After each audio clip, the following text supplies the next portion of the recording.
আমরা বিশ্বাস করি এখানে সবাই শিক্ষিত ছিল, সচেতন ছিল। এই নির্বাচন নিয়ে নির্বাচনে যারা দায়িত্বে আছেন পরিচালনার, তারা নয়ছয় করার সুযোগ দিবে বলে আমার মনে হয় না।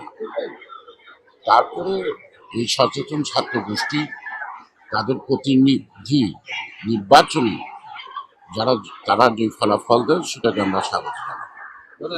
সুষ্ঠু নির্বাচন হলে জাতীয়তাবাদী শক্তি জয়লাভের ব্যাপারে কতটুকু আশা করি? আমরা তো আশাবাদী। তারপরে দীর্ঘদিন যাবৎ ছাত্ররা ক্যাম্পাসে থাকে না, এবং ছাত্র সংগঠন একচাটে একটি সংগঠন ছিল, সেটা সরকারি ছাত্রলীগ।